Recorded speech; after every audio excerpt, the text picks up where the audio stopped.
আচ্ছা, 4.3-তে দেখো তোমার লগারিদম হচ্ছে দুই রকম, একটা হচ্ছে স্বাভাবিক লগারিদম, একটা হচ্ছে সাধারণ লগারিদম।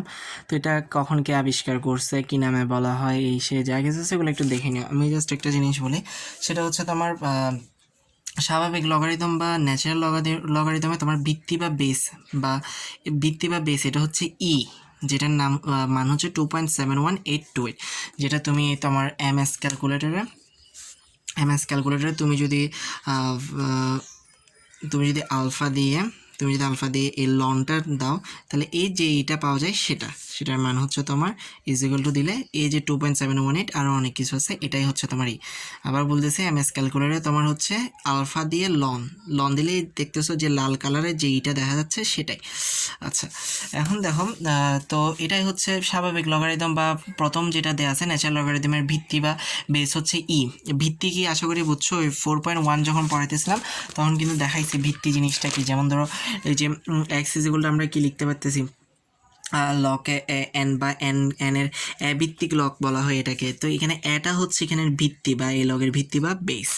তো আমাদের সাধারণ বা ন্যাচারাল লগারিদমের ক্ষেত্রেও ঠিক সেম জিনিস, সেটা হচ্ছে আমাদের এখানের ক্ষেত্রে আমার ভিত্তি হচ্ছে কি, যেটার মান হচ্ছে 2.7118। যাই হোক, আমরা সবসময় লগের ক্ষেত্রে সাধারণত তোমাদের বই যেটা দেখলাম যে দশমিকের পর 5 ঘর পর্যন্ত মান নিছে, তো তুমি যে কোনো অঙ্কের ক্ষেত্রে দশমিকের পর 5 ঘর পর্যন্ত মান নিবা। আচ্ছা, কোনো কিছু লগ এ যে কথা, লন এও একই কথা। মানে তুমি যদি লগ বা 2 এর ভিত্তিক লগ যেটা বের করবা, সেটার জন্য তুমি যদি লন 2 বের করলে যে মানটা বের হবে, 2 এর ভিত্তিক লগ বের করলো ঠিক একই মানটা আসবে। অনুরূপভাবে এক্স এর ভিত্তিক লগ বের করা যে কথা, লন এক্স বের করে একই কথা, মানে এর ভিত্তিক log is equal to ln A. আচ্ছা, এখন আমি আরেকটা জিনিস দেখাই, এই জিনিসটা আমি পরে দেখাচ্ছি। এটাই হচ্ছে আমার স্বাভাবিক লগারিদম বা ন্যাচারাল লগারিদম, যেটার ভিত্তি হচ্ছে আচ্ছা, এখন আসি সাধারণ লগারিদম, যেটা আমাদের ক্যালকুলেটরে থাকে। সাধারণ লগারিদমের ভিত্তি হচ্ছে 10, মানে লগ এক্স এর 10 ভিত্তিক লগ, এক্স এর 10 ভিত্তিক লগ। তার মানে এখানে ভিত্তিটা কি 10। ক্যালকুলেটারে যেটা আছে, ক্যালকুলেটারে লগ 5 দিলে ক্যালকুলেটার অটো 5-এর 10 ভিত্তিক লগ ধরে আনসার দেখাবে। যেমন ধরো আমি এখানে ক্যালকুলেটরের মধ্যে আমার এটা হচ্ছে কি লগ, আমি ধরো ক্যালকুলেটরের মধ্যে এই যে লগ দিয়ে আমি ধরো তোমার 5 দিলাম, ঠিক আছে। লগ 5 ইজিক্যাল টু কত, এত আসছে। তো ক্যালকুলেটর অটো কি নিয়ে নিছে তোমার এখানে, মানে এই যে নিচে লগের নিচে যে একটা 10 থাকে, সেটার ক্যালকুলেটর কি অটো নিয়ে নিছে। মানে এটা তোমার এমএস ক্যালকুলেটরে হয়, ইএস ক্যালকুলেটরে মেবি লগ 10 ওইটা শো করে, আমার ঠিক মনে নেই। আমি এমএস ক্যালকুলেটর ইউজ করতেছি, এই জন্য ঠিক আমার ওইটা মনে নেই। তো এটা বলতেছি, তো এমএস ক্যালকুলেটর যে 10টা না দেখলে আবার ঘাবড়ায় যায় না, এমএস এর মধ্যে 10টা ও কি অটো নিয়ে নেয়, ঠিক আছে। তো আমাদের ক্যালকুলেটারে সাধারণত আমরা যে লগটা ইউজ করি সাধারণত, সেটা হচ্ছে আমাদের 10 ভিত্তিক লগ বা সাধারণ লগ বা কমন লগারিদম। আচ্ছা, এখন তোমার কোনো প্রশ্ন কিছুতে যদি তোমার বেস বা ভিত্তিক উল্লেখ করা না থাকে, তাহলে তুমি কি কোনটা ধরে নিবা, স্বাভাবিক ধরে নিবা না সাধারণ ধরে নিবা? সেটা হচ্ছে তুমি রাশির ক্ষেত্রে ধরে নিবা যেটা হচ্ছে তোমার ন্যাচারাল বা স্বাভাবিক, আর সংখ্যার ক্ষেত্রে ধরে নিবা 10 ভিত্তিক লগ বা তোমার এই তোমার কমন বা সাধারণ লগারিদম। যেমন ধরো তোমাদের 4.1-এর একটা অঙ্কে যে রাশি ছিল, এই যে এই অঙ্কটাতে দেখো রাশি ছিল, এই যে 4-এর সরল করো গ নাম্বারটাতে, সবগুলোতে দেখো রাশি থাকার কারণে সবগুলোতে তোমার ভিত্তিক লগ ধরে নিছে, দেখাতে পারতেছি। এই যে ভিত্তিক লগ ধরে নিছে সবগুলোতে। তো তোমার যদি ভিত্তি দেওয়া না থাকে, তাহলে রাশি থাকলে আর সংখ্যা থাকলে 10। আচ্ছা, এখন আসি যে আরেকটা জিনিস, তোমার লগারিদম পদ্ধতির উপরে এই যে সাধারণ বা বৈজ্ঞানিক পদ্ধতি কীভাবে প্রকাশ করে এটা দেখাইছি, এগুলো তুমি তো পড়ে আসছো আশা করি, তাও আমি দেখাই দিব বৈজ্ঞানিক পদ্ধতি, যেটাকে আদর্শ পদ্ধতি বা আদর্শ রূপও বলা হয়। আচ্ছা, এখন হচ্ছে একটা জিনিস, এটা হচ্ছে সাধারণ লগের পূর্ণক। এটা কি, এটা একটু আমি দেখাই দিই। সেটা হচ্ছে ধরো তুমি কোনো একটা সংখ্যা লিখছো 50,000কে তুমি এভাবে লিখতে পারো বৈজ্ঞানিক পদ্ধতিতে 5 × 10⁴।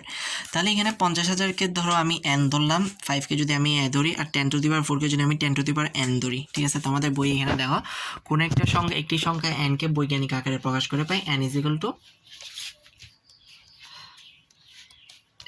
টু কত, n is equal two a into 10 to the power n। এখানে কিছু শর্ত দিচ্ছে যেখানে n হচ্ছে 0 থেকে বড়, a হচ্ছে 1 থেকে বড় অথবা সমান, 10 থেকে ছোট, এবং n কি হতে হবে, ওই যে যেটা পাওয়ার 10 এর উপর যেটা পাওয়ার সেটা তোমার পূর্ণ সংখ্যা হতে হবে। আমি এখানে সূত্রগুলো লিখছি, n তোমার 0 থেকে বড়। আচ্ছা, সূত্রগুলো আমি পরে আসার আগে একটা জিনিস দেখো, তো আমি কোনো একটা সংখ্যাকে যদি আমি বৈজ্ঞানিক আকারে প্রকাশ করতে চাই, এই যে এখানে লিখছে, তাহলে সেটাকে আমি কি লিখতে পারি, n is equal two a into 10 to the power small n। আচ্ছা, এখন ধরো এটার দুই পাশেই 10 ভিত্তিক লগ নিলাম, লগ 10 ভিত্তিক, লগ 10 ভিত্তিক নিলাম, তাহলে আমি এটাকে এভাবে লিখতে পারি। এটা যেহেতু গুণের সূত্র অনুযায়ী, লগের গুণের সূত্র অনুযায়ী আমি এভাবে লিখতে পারি। আচ্ছা, তো এটা আমার ওই যে পাওয়ারের সূত্র অনুযায়ী, উপরে যদি আরেকটা পাওয়ার থাকে তাহলে আমি সামনে নিয়ে আসি, সেইভাবে আমি এভাবে লিখছি। আচ্ছা, তো এখন এখান থেকে যদি আমি তাহলে এটাকে আমি লিখতে পারতেছি কি, লগ n এর 10 ভিত্তিক লগ, এর 10 ভিত্তিক লগ প্লাস n, যেহেতু এভাবে একই যদি থাকে 10 10 থাকলে সেটার মান হচ্ছে 1। আমরা 4.1 এরকম অনেক অঙ্ক করছি। তো আমি এখানে 10টাকে যদি উজ্জ্ব ধরে নিই, যেটা তোমাদের এখানে লিখছে, এই যে ভিত্তি 10 উজ্জ্ব রেখে পাই, ভিত্তি 10কে যদি আমি উজ্জ্ব রেখে পাই, তাহলে এখানে আমি পাচ্ছি কি, log n is equal two হচ্ছে n প্লাস লগ এ। এই যে n, এই nটা হচ্ছে তোমার লগ n এর পূর্ণক, ঠিক আছে। এই যে n কে বলা হয় কি, লগ n এর পূর্ণক। তার মানে কি, n এখানে আমার n কোনটা ছিল, n ছিল বলতে গেলে কি আমার ওই যে যেটা 10-এর উপর পাওয়ার ছিল সেটাই আমার n ছিল না। তো মেইনলি বলতে গেলে কি, তোমার যেটা পাওয়ার থাকে, পাওয়ারটাই হচ্ছে কি তোমার পূর্ণক। কোন একটা লগের পূর্ণক হচ্ছে 10-এর উপরে আমার যে পাওয়ারটা থাকে সেটাই হচ্ছে ওই লগের পূর্ণক। কিন্তু তোমার বইয়ে এটাও বলা আছে, আরেকটা নিয়মেও পূর্ণক বের করে দেওয়া আছে, ওইটাও আমি দেখাই দিব। তবে মেইনলি সহজ কথায় পূর্ণক মনে রাখবা কি, যে তোমার যে 10-এর উপর যে পাওয়ারটা থাকে সেটা হচ্ছে কোনো একটা লগের পূর্ণক। আচ্ছা, এখন এখানে একটা জিনিস দেখো, সেটা হচ্ছে, এটা বইয়ের মধ্যে নেই তাও জেনে রাখা ভালো, কোন একটা জিনিসের লন মান নিলা আর লগের মান নিলা, কোন একটা জিনিসের লনের মান আর লগের মানকে যদি তুমি ভাগ করো, তাহলে তুমি সবসময় ই পাবা, মানে 2.71828 পাবা। তুমি যে কোনো কিছু করে দেখতে পারো যে কোনো কিছু লনের মানকে আর লগের মান দিয়ে যদি ভাগ করো, তাহলে তুমি ই পাবা সবসময়, মানে 2.718 বা 28, বা ফ্র্যাকশনের কারণে 2.1718 বরাবর নাও যদি পাও তাও কাছাকাছি মান পাবা। আচ্ছা, এখন দেখো তোমার আমি এখানে একটা পূর্ণক নির্ণয় করছি, সেটা হচ্ছে আমি লিখছি কি 5230, 5230কে যদি আমি বৈজ্ঞানিক পদ্ধতিতে প্রকাশ করি তাহলে হচ্ছে 5.237 ইন্টু 10 কিউব। তো এখানে একটা জিনিস খেয়াল করো, এটা এখানে কিন্তু এই যে 5.237 এটা কিন্তু সবসময় তোমার 10-এর ছোট হতে হবে, ঠিক আছে। যেমন ধরো এখানে দেখো 0.3037কে আমি কি লিখছি, 37 ইন্টু 10^5। আমি কিন্তু এটাকে 37 ইন্টু 10^5 রেখে দিলে কিন্তু আমার কি হতো না, বৈজ্ঞানিক পদ্ধতি হতো না। কারণ এই যে এটাকে আমরা কি বলতেছি, বলতেছি না, এটাকে এর সত্যটা কি, 10 থেকে ছোট হতে হবে এবং 1-এর বড় বা সমান হতে হবে। সেজন্য সেটাকে আমি আবার কিসে নিছি, দশমিকে নিছি। দশমিকে নেওয়ার ফলে 3.7 ইন্টু কি লিখলাম, 10 লিখলাম। এখন এখানে 10^5 কীভাবে লেখে, 10 কীভাবে লেখে, এগুলো যখন পরে আমি দেখাই দিচ্ছি, যখন বৈজ্ঞানিক পদ্ধতিতে প্রকাশ দেখাবো তখন আমি দেখাই দিচ্ছি। আচ্ছা, এখন পূর্ণকে আসি। এটা হচ্ছে 5237কে আমি লিখছি 5.237 ইন্টু 10 কিউব। আচ্ছা, তো আমি বলছিলাম কি, পূর্ণক হচ্ছে আমার কি, যেটা হচ্ছে আমার কি পাওয়ার হিসাবে থাকবে 10-এ, সেটাই হচ্ছে আমার পূর্ণক নর্মাল হিসাবে। কিন্তু আমার বইয়ে আরেকটা জিনিস দিছে, সেটা হচ্ছে দশমিক বিন্দুর বামের অংশের অঙ্ক থেকে 1 মাইনাস করার পরও যেটা পাবো সেটাও পূর্ণ।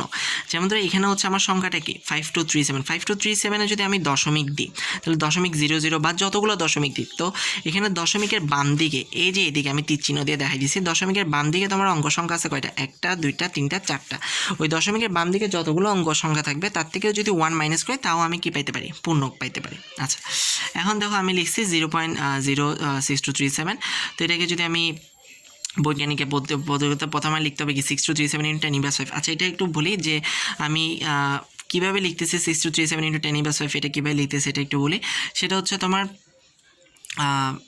তুমি যখন দশমিকের আচ্ছা, আমি এটা এখানেই দেখাইছি, সেটা হচ্ছে এখানে দেখো, এই যে তোমার অনুশীলনীর অঙ্কে 11 খ আর গ করছি আমি। এখানে দেখো 60.831কে আমি কিসে নিছি, বৈজ্ঞানিক পদ্ধতিতে প্রকাশ করছি। সেটা আমি কীভাবে করলাম, 6.0831 ইন্টু 10 টু দি পাওয়ার 1।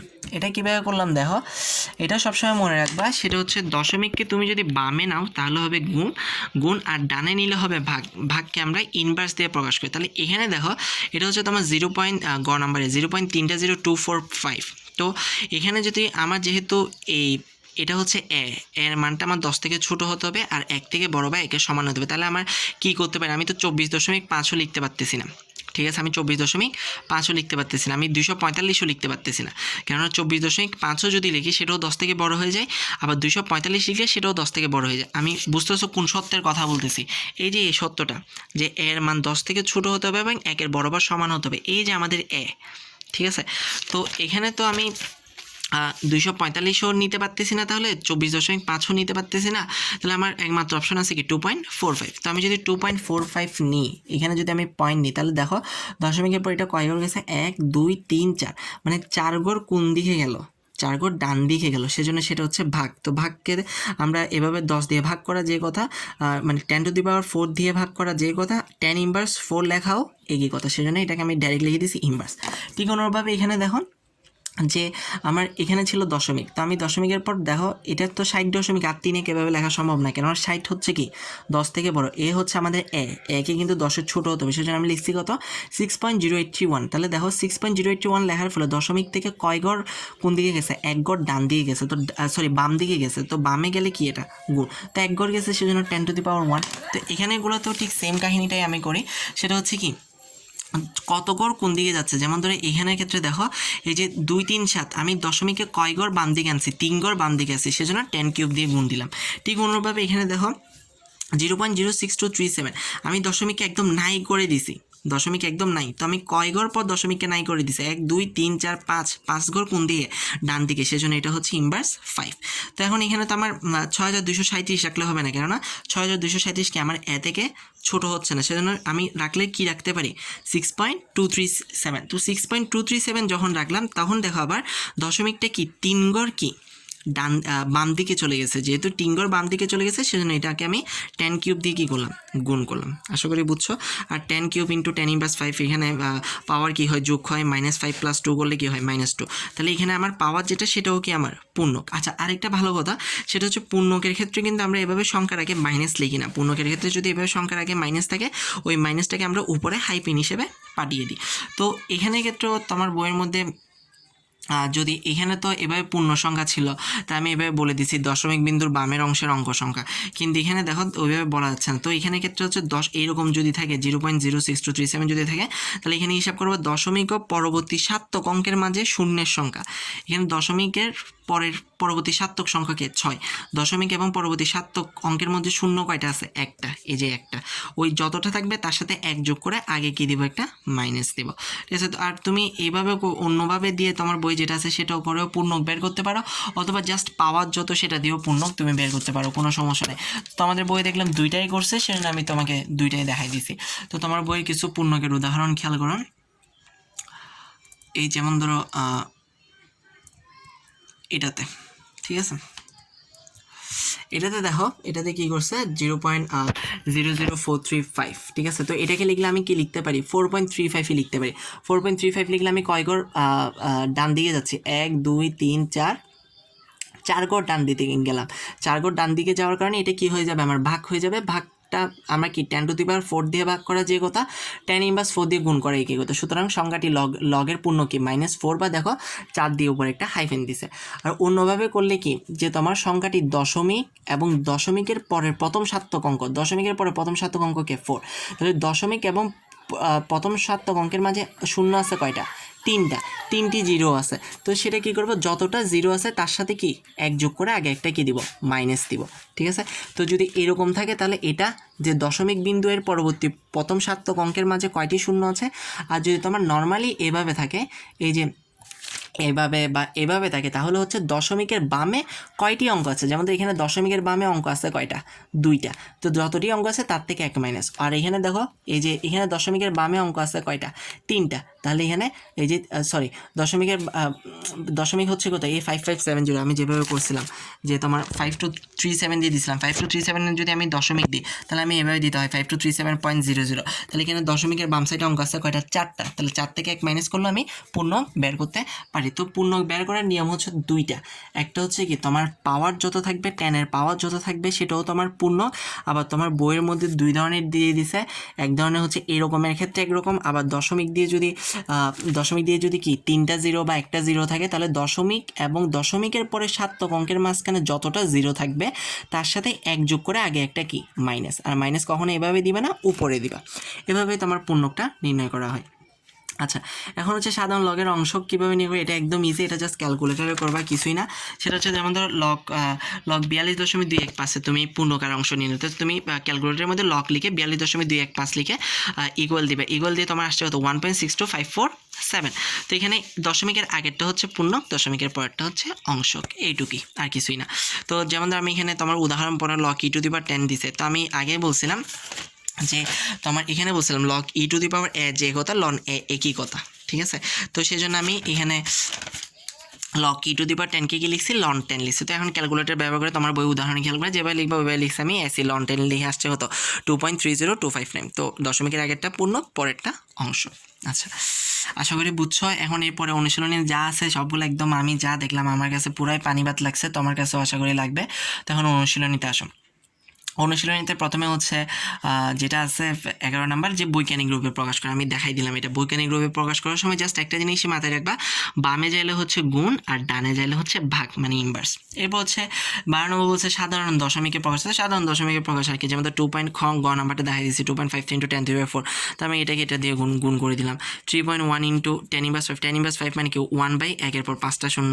আবার 3.12 এর দশমিক বাংলাম, দশমিক বাংলা কি হচ্ছে এখানে দশমিকের পর 2 ঘর, তার মানে 100 নিচে গুণ আকারে চলে যাবে, এভাবে করছি আমি।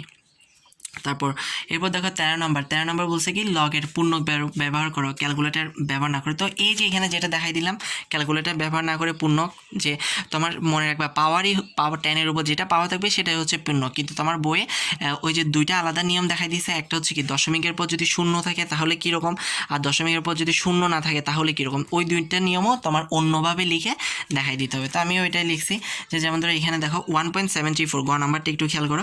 এখানে একটা জিনিস খেয়াল করে, এটা অলরেডি কি তোমার বৈজ্ঞানিক পদ্ধতিতে আছে 1.734, 1 কিন্তু তোমার কি 10 থেকে ছোট, আবার 1-এর সমান বা বড়। তো এখানে জাস্ট একটাই জিনিস, ওই যে 10-এর উপর পাওয়ারটা দেয় না, তো এখানে 10-এর উপর পাওয়ার কি হলে এটা 1.734 হবে, 10-এর উপর পাওয়ার যদি 0 হয় তাহলে।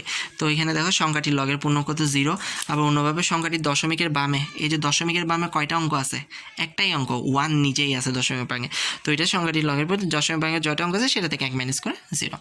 তো আশা করি পারবা, বাকিগুলো করে ফেলবা। যেমন ধরো আমি নম্বরটাও এখানে দেখাই দিছি, এই যে 0 পয়েন্ট। তো এটা হচ্ছে এখানে পূর্ণক একটা হচ্ছে পূর্ণক নির্ণয়, একটা নিয়ম সর্বসাধারণ নিয়ম হচ্ছে যত পাওয়ার থাকবে সেটাই হচ্ছে পূর্ণক। আর একটা নিয়ম হচ্ছে সেটা হচ্ছে দশমিকের পর যদি শূন্য না থাকে, মানে দশমিকের এ সাইডে যদি কিছু না থাকে, আর দশমিকের পর যদি শূন্য না থাকে তাহলে এই নিয়ম, আর দশমিকের পর যদি কি শূন্য থাকে তাহলে কি নিয়ম, তাহলে নিয়মটা হচ্ছে দশমিক এবং প্রথম সার্থক অঙ্কের মাঝখানে যতটা সংখ্যা থাকবে, ঠিক আছে, যতটা শূন্য থাকবে, সরি কয়টা শূন্য আছে এখানে 4টা শূন্য আছে, ওই যতটা শূন্য থাকবে তার সাথে 1 যোগ করে আগে একটা মাইনাস দিয়ে দেবো, এটাই। আচ্ছা, 14 নম্বর পারবা আশা করি, ক্যালকুলেটর ব্যবহার করে পূর্ণকার অংশক আমি দেখাই দিছি, যে জাস্ট ক্যালকুলেটর ব্যবহার করে ক্যালকুলেটরে আগে যেটা থাকবে সেটা হচ্ছে তোমার পূর্ণক, পরে যেটা থাকবে সেটা অংশক। তো এখানে একটা জিনিস খেয়াল করো, এখানে এটা এই ধরনের কিছু যখন তোমার মাইনাস চলে আসবে তখন পূর্ণক কী হয়ে যাবে, -1, তুমি -1 না লিখে 1-এর উপর একটা দাগ দিয়ে দিবা, এটাই। আচ্ছা, এখন আসো 15 নম্বর, এটাও কিছু নাই, বলছে গুণফল বা ভাগফলের সাধারণ লগ। তো তুমি এখানে কি করবে, গুণের আগে জাস্ট একটা লগ নিয়ে এখানে গুণ নির্ণয় করে এটা কি এটার লগটা নির্ণয় করবা, ঠিক অনুভাবে ভাগ থাকলে এটাকে ভাগ করবা। এই যে এখানে দেখো এখানে গুণ আছে ভাগ আছে, তো তুমি জাস্ট একটা আগে লগ নিয়ে নিবা, লগ নিয়ে ভেতরে এটাকে ভাগ করে ভাগফল বা গুণফল যেটা আসবে সেটা লগ নির্ণয় করবা, আর কিছুই না, ঠিক আছে, ক্যালকুলেটরের সাথে। আচ্ছা, এখন দেখো 17 নম্বরটা 16 নম্বরে লগ 2 এর মান দিয়ে আছে, লগ 3 এর মান দিয়ে আছে, লগ 7। আচ্ছা, আরেকটা জিনিস বলে রাখি, এখানে যে লগ 2 লিখতেছে বা লগ 3 লিখতেছে এগুলোর বেস কি, এগুলোর বেস কিন্তু 10, ঠিক আছে। তা আমি আগেই বলে রাখছি, ওই যে ওখানেই পড়লাম যে কোনো কিছু যদি দেয়া না থাকে তাহলে সংখ্যার ক্ষেত্রে আমরা কোনটা ধরে নেব, কমন লগারিদম, মানে যেটার বেস আমার 10, মানে যেটা আমার ক্যালকুলেটারে থাকে, ঠিক আছে, ক্যালকুলেটারে যেটা অটো হিসেবে থাকে 10 ভিত্তিক লগ যেটা, ঠিক আছে। তো এখানে কিছু দেয়া নাই মানে ভিত্তি বা বেস দেয়া নাই মানে এই না যে ভিত্তি নাই, এটার ভিত্তি কিন্তু তোমার 10। আচ্ছা এখন দেখো এখানে বলছে দেওয়া আছে লক 9 এর মান নির্ণয়। তো লক 9কে আমি কীভাবে লিখতে পারি, লক 3 × 3। তো গুণফলের সূত্র অনুযায়ী লক 3 + 3, লক 3 মান বসে দিলাম, লক 3 মান বসে দিলাম এভাবে। ঠিক তেমনি লক 28কে তুমি এভাবে করতে পারো, লক 2 × 2 × 7। তারপর কি লিখবা, লক 2 + লক 2 + লক 7। তারপর লক 2 আর লক 7 এর মান বসা দিয়ে যোগ করে দিবা। ঠিক অনুভাবে লক 42কে তুমি লক 2 × 3 × 7 লিখতে পারো। তারপর কি লিখবা, গুণফলের সূত্র অনুযায়ী লক 2 + লক 3 + লক 7 এভাবে লিখবা, লিখে ওইগুলোর মান বসে যোগ করে দিবা। আশা করি পারবা। তো যেগুলা এখানে তো একটা একটা করে করাই দিয়েছি, সোজা আছে। তো একটু জাস্ট ওই পূর্ণকের মধ্যে ওই যে বইয়ের মধ্যে তোমার অন্যভাবে লিখে যে দুইটা আলাদা নিয়ম দেখাই দিছে, ওগুলো একটু জাস্ট সমস্যা, ওগুলো আশা করি বুঝছো। আর না বুঝলে বলবেন, যেগুলো করাই দিই নাই ওগুলো নিজে করে ফেলবা। আর একটা সৃজনশীল আছে 17 নম্বরে মেবি, ওইটা ট্রাই করবা। ঠিক আছে, আল্লাহ হাফেজ। গলার পানি শুকিয়ে গেল। ওকে, টাটা, আল্লাহ হাফেজ।